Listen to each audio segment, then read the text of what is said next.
I'm going to show you a method how you can use big influencers' audience without them even knowing to promote your digital products and to actually use that to get crazy conversion rates. So first of all, I just want to quickly show you a point. So Danny Miranda has made a name for himself as one of the most popular podcasts in the business category, and his strategy is super simple. Find big influencers within the niche and ask them for an interview. And I know you might think, okay, I don't want to do podcasts, that's not what I'm doing. However, imagine now if you get a big influencer, you send them your digital product, and then you get them on a podcast, and perhaps you can even set up an affiliate program where basically you give them commissions. So now they have incentive basically to come on your podcast, and if they use your product, now you can ask them, hey, how was my product, all of that kind of stuff, obviously organically. By the way, I'm going to leave a guide how I'm making thousands of dollars with less than 5,000 YouTube subscribers, and you can do the same. But now you have an authority figure talking about your product,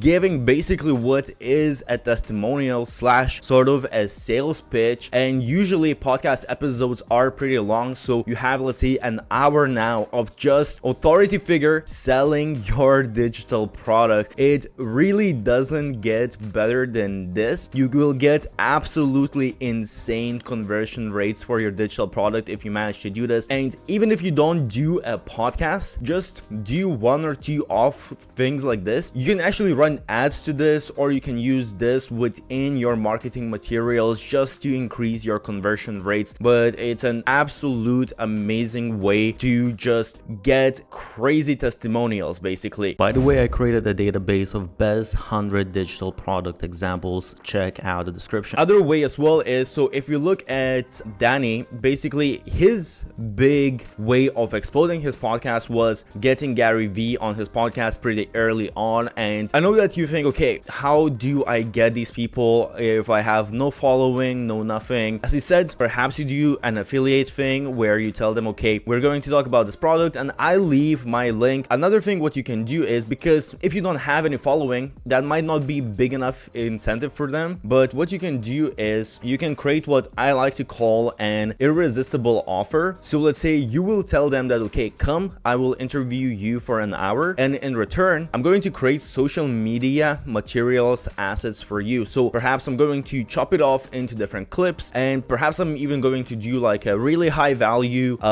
editing on those clips, and I'll post them myself and I'll give them to you. You can post them on your social media. So now you do a bunch of work for them. And I know if you're going to approach me, email me, I'll come on your podcast. I'll do that because I would absolutely love to get all of those things done for me that I can post on my social media. However, there are actually even some better strategies how you can leverage these big influencer names that I'll tell you in just a second. So the growth hack here is that what you can do is you can contact people who work for the said influencers. They actually probably even know more about the topic. If you think about Gary Vee, for example, and you have, let's say, the digital product within that niche, Gary Vee, let's say he doesn't run his own social media, right? He's very top level. There are people that do everything for him when it comes to his social media. So you can actually contact those people and they will have even better insights, which is going to create even better content, and just working with them is going to be much easier. They're way more likely to actually respond because they usually don't get asked to go on podcasts, and you're going to get actually, and the thing is, you can still use the name of the big influencer. So you can do something like the person behind social media of Gary Vee, things like that. So you can still use the influencer's name. And actually, if you do it the way I just said it, this is like a different angle that might even work better, because I've listened, let's say if it's Gary Vee, you see so many podcasts that Gary Vee has been on, but I haven't really seen that many podcasts of people who are in the trenches for all of these big figures. So I might actually be like, oh, okay, I might hear something that no one really knows, because this person has sort of like the insider information that Gary might not even talk about himself.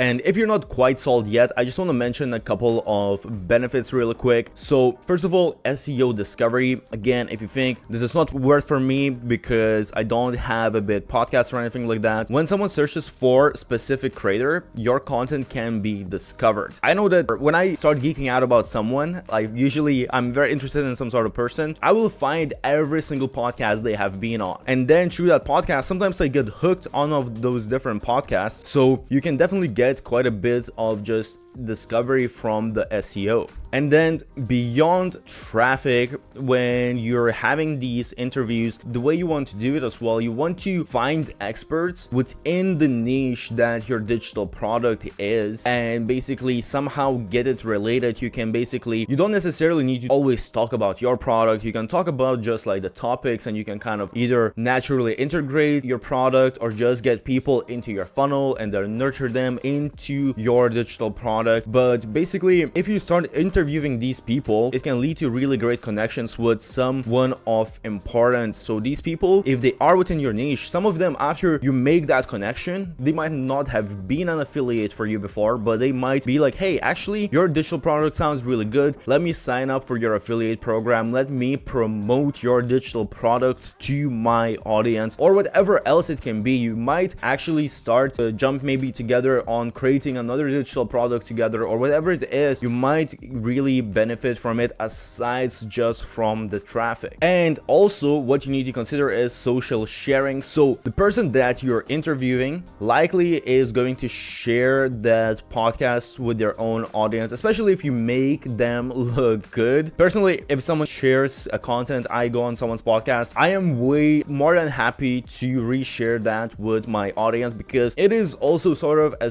good social proof for me. So if you are going to also find people that you're interviewing, try to find people with big social media following or big email list, because they're going to share with their audience. That audience is going to go to your content, going to go to your funnel, and eventually going to purchase your digital product.